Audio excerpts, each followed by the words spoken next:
Welcome to Navneet tutorials. 1 ਅਗਸਤ 2021 ਨੂੰ ਹੋਏ NTSC ਟੈਸਟ ਦੇ ਜਿਹੜੇ ਸੋਲਿਊਸ਼ਨਸ ਆ ਉਹ ਅਸੀਂ ਕਰਨ ਲੱਗੇ ਹਾਂ।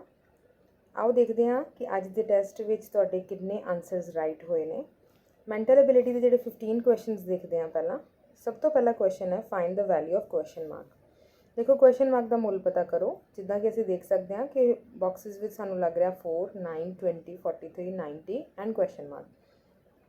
ਹੁਣ ਅਸੀਂ ਦੇਖੀਏ कि ये एक क्लॉकवाइज पैटर्न बन रहा। 4 तो बाद 9 किदा बन रहा वेरी क्लोज टू 8, मतलब 4 का डबल किया 8 आया, 8 विच 1 प्लस किए 9 बन गया।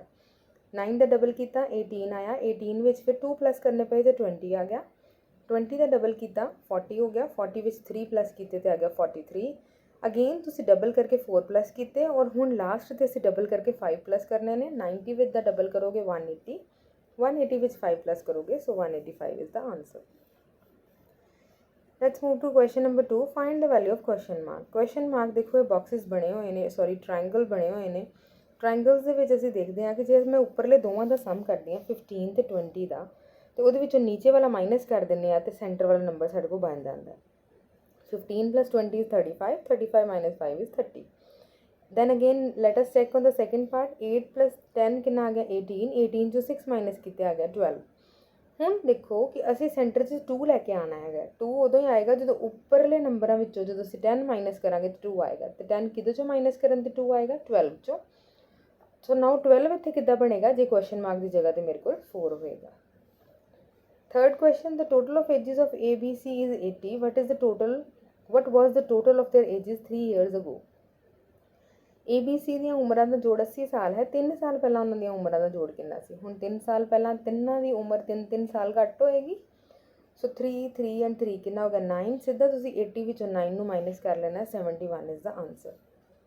Fourth question, if plus means minus, multiply means division, minus means plus and division means multiply, then find out the answer of this.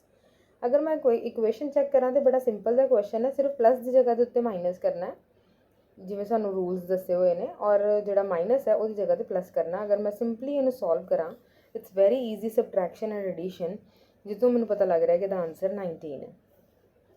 Question number 5 है, अगर 0 नूं जेकर 0 ਨੂੰ 1 ਨਾਲ ਬਦਲ ਦਿੱਤਾ ਜਾਵੇ, 1 ਨੂੰ 2 ਨਾਲ, 2 ਨੂੰ 3 ਨਾਲ, 3 ਨੂੰ 4 ਨਾਲ, 4 ਨੂੰ 5 ਨਾਲ, 5 ਨੂੰ 6 ਨਾਲ, 6 ਨੂੰ 7 ਨਾਲ, 7 ਨੂੰ 8 ਨਾਲ, 8 ਨੂੰ 9 ਨਾਲ ਤੇ 9 ਨੂੰ 0 ਨਾਲ ਬਦਲ ਦਿੱਤਾ ਜਾਵੇ ਤਾਂ ਅਸੀਂ ਮੁੱਲ ਪਤਾ ਕਰਨਾ। Very easy question. ਜਿੱਥੇ 7 ਹੈ ਅਸੀਂ 8 ਕਰਾਂਗੇ, 8 ਤੇ 9 ਕਰਾਂਗੇ, -1 ਦੀ ਜਗ੍ਹਾ ਤੇ 2 ਕਰਾਂਗੇ, 2 ਦੀ ਜਗ੍ਹਾ ਤੇ 3 ਕਰਾਂਗੇ, ਅਗੇਨ 1 ਦੀ ਜਗ੍ਹਾ ਤੇ 2, ਇੱਦਾਂ ਸਾਰਾ ਸਿਚੁਏਸ਼ਨ ਨੂੰ ਕਰਦੇ। It is just a simple subtraction ਜਿਹਦਾ ਕਿ answer 17। Question number 6, which alphabet is 6 to the right of 19th from the right. देखो सब तो पहला उन्हें क्या अंग्रेजी वर्णमाला विच सज्जे पासियों 19वें अखर दे सज्जे पासे 6वां अखर किहड़ा होएगा। जो मैं पहला सज्जे पासियों जिहड़ा 19वां होएगा वो 8वें नंबर ते होएगा, ते 8वें नंबर दे उत्ते लैफ्ट तो होएगा। 8वें नंबर ते साडे कोल आंदे ने ABCDEFGH आंदा, तो एच तो 6 स्टैप अगे चैक कर लेना राइट ते HIJKLMN। सो एन इहदा आंसर होएगा। Very easy. If the first and third, second and fourth, fifth and seventh, sixth and eighth letter of the word pleasure are interchange in the word, which alphabet will be second from the right. ये बड़ा easy question सी। आप pleasure लिख लेना है। ਅਸੀਂ ਕੀ ਕਰਨਾ, ਪਹਿਲੇ ਤੇ ਤੀਸਰੇ ਅੱਖਰ ਨੂੰ ਬਦਲ ਦੇਣਾ, ਸੈਕਿੰਡ ਤੇ ਫੋਰਥ ਨੂੰ ਬਦਲ ਦੇਣਾ, ਫਿਫਥ ਤੇ ਸੈਵਨਥ ਨੂੰ ਬਦਲ ਦੇਣਾ, ਔਰ ਸਿਕਸਥ ਤੇ ਏਟਥ ਨੂੰ ਬਦਲ ਦੇਣਾ। ਜਦੋਂ ਆਪਾਂ ਇਹ ਸਾਰੇ ਚੇਂਜਸ ਕਰਦੇ ਹਾਂ, ਇਹ ਸਾਰੇ ਚੇਂਜਸ ਕਰਨ ਤੋਂ ਬਾਅਦ ਮੇਰੇ ਕੋਲ ਜਿਹੜਾ ਵਰਡ ਬਣ ਕੇ ਆਉਂਦਾ ਹੈ ਉਹ ਹੈਗਾ EAPLRE S एंड U। ਇਹ ਸਾਡੇ ਕੋਲ ਇੱਕ ਬਣ ਕੇ ਆਉਂਦਾ ਹੈ। ਔਰ ਇਹਦੇ ਵਿੱਚ ਉਹਨੇ ਕਿਹਾ ਹੈਗਾ ਕਿ ਅਗਰ ਇਹਨੂੰ ਬਦਲਤਾ ਜਾਵੇ ਤਾਂ ਨਵੇਂ ਬਣੇ ਸ਼ਬਦ ਵਿੱਚ ਸੱਜੇ ਪਾਸਿਓਂ ਦੂਜਾ ਅੱਖਰ ਕਿਹੜਾ ਹੋਏਗਾ। ਤੇ ਸੱਜੇ ਪਾਸਿਓਂ ਦੂਜਾ ਅੱਖਰ ਸਾਡਾ ਜਿਹੜਾ ਹੈਗਾ ਹੈ ਦੈਟ ਇਜ਼ S ਹੈਗਾ ਸਾਡਾ ਸੱਜੇ ਪਾਸਿਓਂ ਦੂਜਾ। ਨਾਓ 8ਵੇਂ ਕੁਐਸਚਨ ਵੱਲ ਚੱਲਦੇ ਹਾਂ। Which of the following 4 alternative represent the relationship among week, day and year. ਬਹੁਤ ਈਜ਼ੀ ਕੁਐਸਚਨ ਸੀ। ਸਾਨੂੰ ਪਤਾ ਹੈਗਾ ਕਿ ਇਹਨਾਂ ਵਿੱਚੋਂ ਕਿਹੜੀ ਵੈਨ ਡਾਇਗਰਾਮ ਜਿਹੜੀ ਹੈ ਉਹ ਸਾਨੂੰ ਰਿਲੇਟ ਕਰ ਰਹੀ ਹੈ ਵੀਕ ਡੇ ਤੇ ਈਅਰ ਨੂੰ। ਔਰ ਸਾਨੂੰ ਇਹ ਗੱਲ ਦਾ ਪਤਾ ਹੈ ਕਿ ਸਭ ਤੋਂ ਪਹਿਲਾਂ ਇੱਕ ਸਾਲ ਹੁੰਦਾ ਹੈ, ਸਾਲ ਦੇ ਅੰਦਰ ਇੱਕ ਹਫਤਾ ਆਉਂਦਾ ਔਰ ਹਫਤੇ ਦੇ ਅੰਦਰ ਦਿਨ ਹੁੰਦੇ ਨੇ। ਸੋ ਵੈਰੀ ਈਜ਼ੀ ਕਿ ਇਹ ਜਿਹੜਾ ਹੈਗਾ ਇੱਕ ਸਰਕਲ ਬਣਿਆ। ਸੋ ਆਪਸ਼ਨ ਏ ਇਹਦੇ ਨਾਲ ਰਿਲੇਟ ਕਰਦੀ। Which of the following four alternative represent the relationship among color red and blue? देखो एक रंग है, एक लाल है, एक नीला है। इन्हां विच किहड़ा देखो रेड ते ब्लू दोवें जिहड़े कलर ने। सो इहदे विच ऑप्शन वेरी ईजी सी कि बी ऑप्शन है कि एक रेड है पूरा सर्कल, उहदे विच दो सर्कल बने, एक रेड एक ब्लू। 10वां प्रश्न करते हैं। पॉइंटिंग टू रिया, रिया वाले इशारा करदे होया अनिल ने कहा, Anil sad she is daughter of my grandfathers only child, कि ਉਹ ਮੇਰੇ ਦਾਦਾ ਜੀ ਦੇ ਇਕਲੌਤੇ ਬੱਚੇ ਦੀ ਧੀ ਹੈ। ਹੁਣ ਰੀਆ ਦਾ ਅਨਿਲ ਨਾਲ ਕਿਵੇਂ ਸੰਬੰਧ ਹੈ? ਹੁਣ ਦੇਖੋ ਕਿ ਰੀਆ ਵੱਲ ਵੇਖ ਕੇ ਅਨਿਲ ਨੇ ਕਿਹਾ ਕਿ ਅਨਿਲ ਦੇ ਜਿਹੜੇ ਦਾਦਾ ਜੀ ਹੋਣਗੇ ਉਹਨਾਂ ਦਾ ਜਿਹੜਾ ਇਕਲੌਤਾ ਪੁੱਤਰ ਹੋਏਗਾ ਜਾਂ ਇਕਲੌਤਾ ਬੱਚਾ ਹੋਏਗਾ ਉਹ ਕੀ ਹੋਏਗਾ? ਠੀਕ ਹੈ, ਉਹ ਫਾਦਰ ਜਾਂ ਮਦਰ ਹੀ ਹੋ ਸਕਦਾ। ਠੀਕ ਹੈ, ਮੇਰੇ ਦਾਦਾ ਜੀ ਦੇ ਇਕਲੌਤੇ ਬੱਚੇ ਦੀ ਧੀ ਹੈ ਅਤੇ ਇਹਦਾ ਮਤਲਬ ਦਾਦਾ ਜੀ ਦਾ ਜਿਹੜਾ ਬੱਚਾ ਹੋਏਗਾ ਉਹਦੀ ਜਿਹੜੀ ਧੀ ਹੋਏਗੀ ਉਹ ਕੀ ਹੋਏਗੀ? ਉਹ ਸਾਡੀ ਸਿਸਟਰ ਹੀ ਹੋਏਗੀ, ਉਹ ਸਾਡੀ ਭੈਣ ਹੋਏਗੀ। ਸੋ ਇਹਦਾ ਆਨਸਰ ਹੈ sister. 11th question. Pointing to a man in the park, एक आदमी वाल पार्क च एक आदमी वाल इशारा करके विमल ने कहा his son is my son's uncle, उसका पुत्र मेरे पुत्र का चाचा है। देखो तो आदमी विमल नाल किवें संबंधित है? ठीक है, उसका पुत्र मेरे पुत्र का चाचा है तो ये की होएगा? ये एक फादर का ही हो सकता है। ठीक है, फादर ही है कि फादर का जोड़ा पुत्र है ठीक है उसका पुत्र मेरे पुत्र का चाचा है। सो आंसर की गया दा फादर। हाँ जी, 12 to 14 असी करना है। Study the following information carefully to answer these questions. 8 friends जिहड़े ने J K L M N O P and Q are sitting around a circle. ਇਹ ਜਿਹੜੇ ਹੈਗੇ 8 ਫਰੈਂਡਸ ਨੇ ਇਹ ਸਰਕਲ ਵਿੱਚ ਬੈਠੇ ਹੋਏ ਨੇ ਫੇਸਿੰਗ ਦ ਸੈਂਟਰ। ਸੈਂਟਰ ਵੱਲ ਇਹਨਾਂ ਨੇ ਮੂੰਹ ਕੀਤਾ ਹੋਇਆ ਹੈ। ਹੁਣ ਅੱਗੇ ਇਹਨਾਂ ਨੇ ਦਿੱਤੀਆਂ ਹੋਈਆਂ ਸਾਰੀਆਂ ਜਿਹੜੀਆਂ ਹੈਗੀਆਂ ਇੰਸਟਰਕਸ਼ਨਸ। ਜਦੋਂ ਅਸੀਂ ਇੰਸਟਰਕਸ਼ਨਸ ਦੇਖਦੇ ਹਾਂ, ਜਦੋਂ ਅਸੀਂ ਇੰਸਟਰਕਸ਼ਨਸ ਕਰਦੇ ਹਾਂ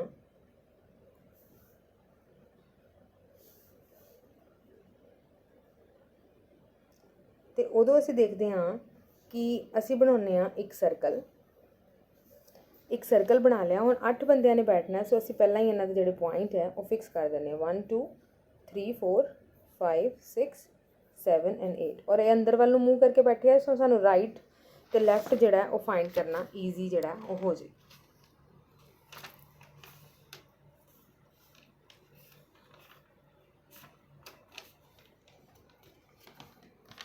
हाँ जी, हुण सब तो पहला हैगा साडे कोल जिहड़ा दित्ता होया सानू वो है कि इंस्ट्रक्शन दी है J is not the neighbour of N. अगर असीं पंजाबी च पढ़ीए तो दिता है कि केंद्र वाल मूव करके बैठे हैं जे एन का गुआंढी नहीं है। जे एन का गुआंढी नहीं है तो कोई गल नहीं, ठीक है, थोड़ी दूरी तो असीं बना लांगे, असीं पर बाद चों बनावांगे। उस तो बाद उन्हें कहा गया कि एल के दे सज्जे तो तीजे नंबर पर है। अगर मान लो कि इत्थे लिख दिंदी हाँ तो एल की है वो सज्जे तो राइट तो तीजे नंबर पर 1 2 3 एल फिर इत्थे होएगा। ठीक है, अगे की है कि क्यू एन दे खब्बे तो दूजा है। क्यू की है एन दे खब्बे तो दूजा है। ये भी सानू हजे इन्ना पता नहीं लग रहा। जो एल दे सज्जे पासे है, हुण एल दे सज्जे पासे कौन है? इसदा मतलब एल दे सज्जे पासे इत्थे एन है तो क्यू की है? क्यू फिर इत्थे होएगा दूजे ते। ठीक है जी, हुण की है क्यू सॉरी ओ एन जां के दा गुआंढी नहीं है अते पी दे खब्बे पासे है। हुण पी दे खब्बे पासे है तो एन का भी गुआंढी नहीं है ओ ते के दा भी गुआंढी नहीं है ओ। सो ओ फिर इत्थे होएगा, ओ नूं असीं इत्थे कह दिंदे आ। नाले ओ पी दे जिहड़े हैगे आ खब्बे पासे है। सो यह हो गया पी।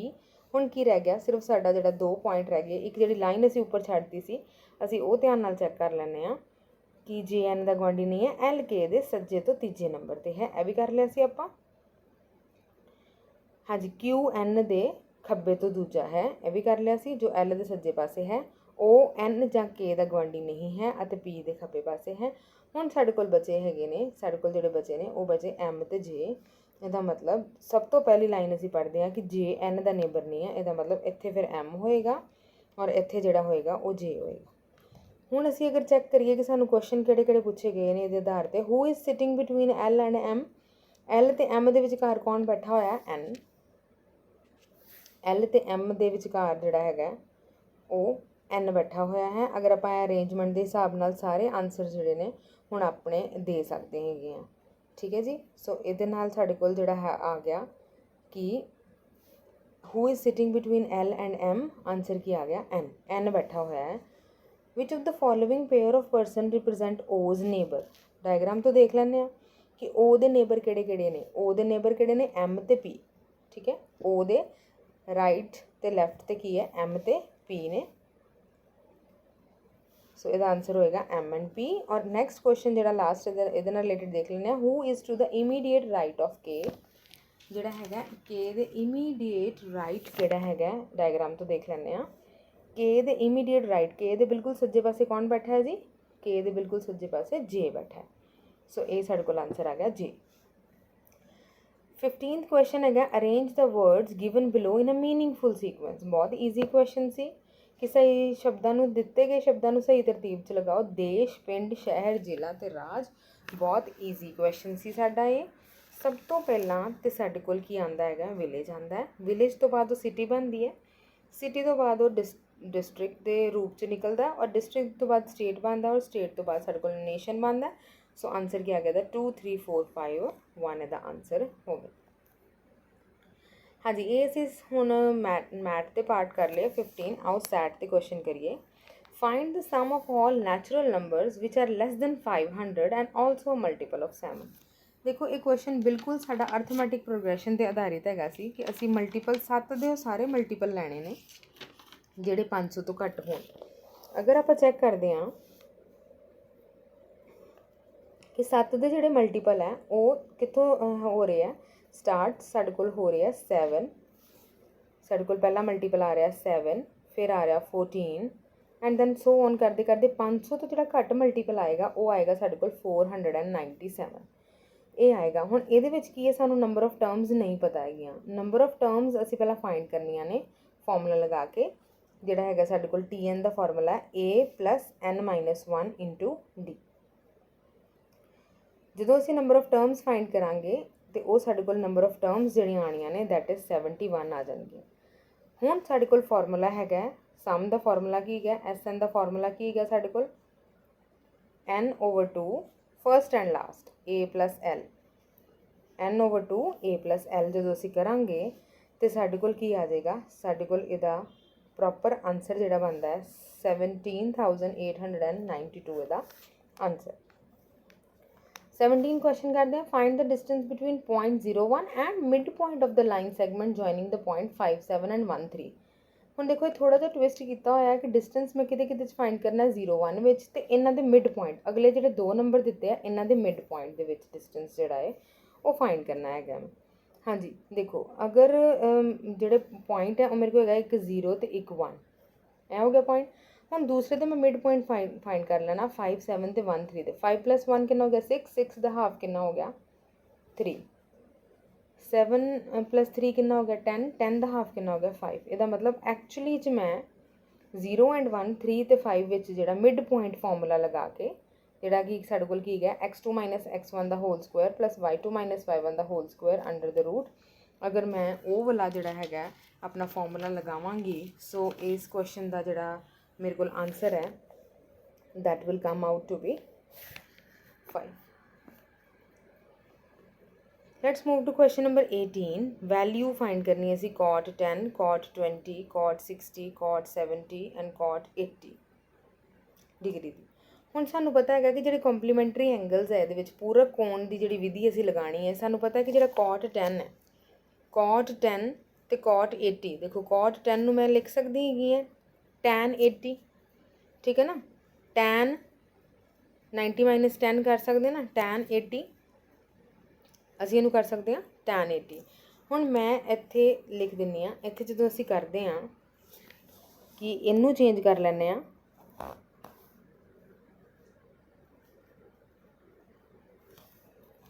ਦੇਖੋ ਇਹਨੂੰ ਚੇਂਜ ਕਰਾਂਗੇ ਤੇ ਇਹ ਦੋਨੋਂ ਇਹ ਜਿਹੜਾ ਹੈਗਾ ਇਹਦੇ ਨਾਲ ਵੈਨਿਸ਼ ਹੋ ਜਾਏਗਾ। ਜਦੋਂ ਮੈਂ ਇਹਨੂੰ ਤੇ ਇਹਨੂੰ ਜਿਹੜੇ ਹੈਗੀ ਕੰਪਲੀਮੈਂਟਰੀ ਐਂਗਲ ਬਣਾਵਾਂਗੀ ਤੇ ਇਹ ਵੈਨਿਸ਼ ਹੋ ਜਾਏਗਾ। ਸੈਂਟਰ 'ਚ ਸਿਰਫ ਮੇਰੇ ਕੋਲ cot 60 ਡਿਗਰੀ ਬਚੇਗਾ। cot 60 ਡਿਗਰੀ ਨੂੰ ਮੈਂ ਕਰਾਂਗੀ ਕਿ ਇਹ ਕੀ ਹੈਗਾ, ਇਹ tan 1/tan 60 degree. tan 60 degree ਦੀ ਜਿੰਨੀ ਵੈਲਿਊ ਸਾਡੇ ਕੋਲ ਆ ਰਹੀ ਹੈ, tan 60 degree the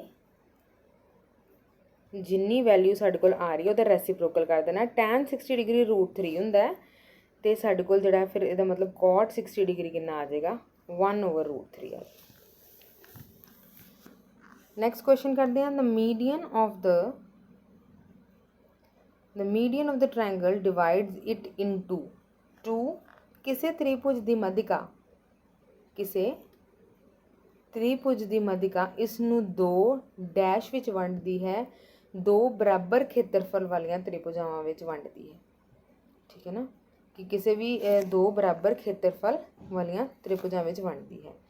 question number 20, how many dimensions does a solid have. ਕਿਸੇ ਸੋਲਿਡ ਦੇ ਕਿੰਨੇ ਪਸਾਰ ਹੁੰਦੇ ਨੇ, ਕਿਸੇ ਠੋਸ ਦੇ ਕਿੰਨੇ ਪਸਾਰ ਹੁੰਦੇ ਨੇ, ਇਹ ਸਾਡੇ ਕੋਲ 3 ਪਸਾਰੀ ਹੁੰਦਾ। ਅੱਗੇ ਆ ਗਏ ਜੀ ਸਾਡੇ ਕੋਲ ਸਾਇੰਸ ਦੇ questions. The resistivity does not change. ਪ੍ਰਤੀਰੋਧਕਤਾ ਕਦੋਂ ਨਹੀਂ ਬਦਲਦੀ। ਕਿਸੇ ਵੀ ਜਿਹੜਾ ਸੋਲਿਡ ਜਾਂ ਕਿਸੇ ਵੀ ਮਟੀਰੀਅਲ ਦੀ ਪ੍ਰਤੀਰੋਧਕਤਾ ਕਦੋਂ ਨਹੀਂ ਬਦਲਦੀ। ਆਪਸ਼ਨ ਪੜ੍ਹ ਲੈਂਦੇ ਆ। ਜਦੋਂ the material is changed, temperature is changed, the shape of the resistor is changed, both material and temperature are changed। ਜੇ ਸ਼ੇਪ ਰਜਿਸਟਰ ਦੀ ਬਦਲ ਜਾਏਗੀ ਤੇ ਪ੍ਰਤੀਰੋਧਕਤਾ ਕਦੀ ਨਹੀਂ ਬਦਲੇਗੀ। ਠੀਕ ਹੈ, ਇਹਦਾ ਆਨਸਰ ਕੀ ਹੈ, third option. At the time of short circuit ਦੇ ਸਮੇਂ ਸਰਕਟ ਵਿੱਚ ਬਿਜਲੀ ਧਾਰਾ ਕਰੰਟ ਜਿਹੜਾ ਹੈਗਾ ਸਰਕਟ 'ਚ ਕੀ ਹੋ ਜਾਂਦਾ, ਸ਼ਾਰਟ ਸਰਕਟ ਜਦੋਂ ਹੁੰਦਾ ਤੇ ਕਰੰਟ ਇਨਕਰੀਜ਼ ਹੋ ਜਾਂਦਾ, ਬਹੁਤ ਹੈਵੀਲੀ ਇਨਕਰੀਜ਼ ਹੋ ਜਾਂਦਾ। ਸੋ ਇਹਦਾ ਆਨਸਰ ਹੈ option number 3। Which of the following disease is caused by protozoan trypanosoma. ਹੇਠ ਲਿਖਿਆਂ ਵਿੱਚੋਂ ਕਿਹੜਾ ਰੋਗ ਪ੍ਰੋਟੋਜ਼ੋਆ ਟ੍ਰਾਈਪੈਨੋਸੋਮਾ ਕਾਰਨ ਹੁੰਦਾ ਹੈ। ਇਹਦਾ ਡਾਇਰੈਕਟ ਆਨਸਰ ਹੈ ਕਿ ਨੀਂਦ ਦੀ ਬਿਮਾਰੀ, sleeping sickness. What is the molecular formula of ozone. Ozone the molecular formula ਹੁੰਦਾ ਸਾਡੇ ਕੋਲ O3। ਮੋਲੀਕੂਲਰ ਮਾਸ ਆਫ ਇਥਾਈਨ, ਉਹਦਾ ਆਨਸਰ ਹੈ ਸਾਡਾ 26U। ਹਾਂਜੀ, ਹੁਣ ਅੱਗੇ ਸਾਡੇ SST ਦੇ ਕੁਐਸਚਨ। ਆਈਡੈਂਟੀਫਾਈ ਦ ਰੋਂਗ ਮੈਚਿੰਗ। ਅਗਰ ਅਸੀਂ ਦੇਖੀਏ ਕਿ ਸਾਨੂੰ ਇਹ ਜਿਹੜਾ ਹੈਗਾ ਇਹ ਸਟੇਟ ਦਿੱਤਾ ਹੋਇਆ, ਉਹਦੀ ਪੋਪੂਲੇਸ਼ਨ ਡੈਂਸਿਟੀ ਦਿੱਤੀ ਹੋਈ ਹੈ ਨਾਲ। ਨਾਗਾਲੈਂਡ ਦੀ 119 ਹੈ, ਬਿਹਾਰ ਦੀ 450 ਹੈ, ਅਰੁਣਾਚਲ ਪ੍ਰਦੇਸ਼ ਦੀ 17 ਹੈ, ਪੰਜਾਬ ਦੀ 550 ਹੈ। ਤੇ ਇਹਨਾਂ ਵਿੱਚੋਂ ਜਿਹੜਾ ਗਲਤ ਆ ਉਹ ਅਸੀਂ ਦੱਸਣਾ। ਇਹਨਾਂ ਵਿੱਚੋਂ ਗਲਤ ਕਿਹੜਾ ਹੈਗਾ ਸਾਡਾ, ਗਲਤ ਹੈ ਇਹਨਾਂ ਚੋਂ ਬਿਹਾਰ ਦੀ 1100 ਦੇ ਲਾਗੇ ਹੈਗੀ ਹੈ ਪੋਪੂਲੇਸ਼ਨ ਡੈਂਸਿਟੀ, ਜਦ ਕਿ ਇੱਥੇ ਸਾਨੂੰ 450 ਦਿੱਤਾ। So this is the wrong. Question number 27 ਕਹਿੰਦੇ ਆ ਕਿ ਫਸਲ ਦੀ ਪਹਿਚਾਣ ਕਰੋ। ਫਸਲ ਦੇ ਜਿਹੜੇ ਉਹਨੇ ਗੁਣ ਦੱਸ ਦਿੱਤੇ ਨੇ, ਇਹਦੀ ਪਹਿਚਾਣ ਆਪਾਂ ਕਰਨੀ ਹੈ। ਇਹ ਤੀਸਰੀ ਮਹੱਤਵਪੂਰਨ ਖਾਦ ਫਸਲ ਹੈ, third most important food crop, rain fed crop, ਠੀਕ ਹੈ, ਵੱਧ ਵਰਖਾ ਵਾਲੀ ਫਸਲ ਹੈ, and crop of moist area, ਨਮੀ ਵਾਲੇ ਖੇਤਰ ਦੀ ਫਸਲ ਹੈ, and Maharashtra is the largest producer. Maharashtra ਵਿੱਚ ਸਭ ਤੋਂ ਜੋ ਵੱਡਾ ਉਤਪਾਦਕ ਹੈ ਇਹਦਾ। ਇਹਦੇ ਆਪਸ਼ਨਸ ਹੈਗੇ ਆ ਮੱਕੀ, ਬਾਜਰਾ, ਜਵਾਰ ਜਾਂ ਰਾਗੀ, ਮੇਜ਼, ਬਾਜਰਾ, ਜਵਾਰ ਜਾਂ ਰਾਗੀ। ਸੋ ਇਹਦਾ ਆਨਸਰ ਹੈ ਸਾਡੇ ਕੋਲ ਬਾਜਰਾ। Very simple question. Next, how many fundamental rights are given to Indian citizens. ਭਾਰਤੀ ਨਾਗਰਿਕਾਂ ਨੂੰ ਕਿੰਨੇ ਮੌਲਿਕ ਅਧਿਕਾਰ ਪ੍ਰਾਪਤ ਹਨ। ਭਾਰਤੀ ਨਾਗਰਿਕਾਂ ਨੂੰ 6 ਮੌਲਿਕ ਅਧਿਕਾਰ ਪ੍ਰਾਪਤ ਹਨ। Question number 29, Khetri mines of Rajasthan are famous for. Rajasthan ਦੀਆਂ ਖੇਤਰੀ ਖਾਣਾਂ ਕਿਹਦੇ ਲਈ ਪ੍ਰਸਿੱਧ ਨੇ। ਰਾਜਸਥਾਨ ਦੀਆਂ ਖੇਤਰੀ ਖਾਣਾਂ ਸੋਨੇ ਲਈ ਨੇ, ਕੋਲੇ ਲਈ ਨੇ, ਤਾਂਬੇ ਲਈ ਨੇ ਜਾਂ ਲੋਹੇ ਲਈ ਨੇ। ਸੋ ਆਨਸਰ ਕੀ ਇਹਦਾ, ਕਾਪਰ, ਤਾਂਬਾ। And last question is, in 2020 how much labour force of India worked in agriculture. 2020 ਵਿੱਚ ਭਾਰਤ ਦੀ ਕਿੰਨੀ ਕਿਰਤ ਸ਼ਕਤੀ ਖੇਤੀਬਾੜੀ ਵਿੱਚ ਕੰਮ ਕਰਦੀ ਸੀ। ਸੋ ਮੈਕਸੀਮਮ ਆਨਸਰ ਹੈ ਦਾ 72%। ਸੋ ਇਹ ਸਾਡਾ ਜਿਹੜਾ ਹੈਗਾ ਇਹਦਾ ਆਨਸਰ ਹੈ।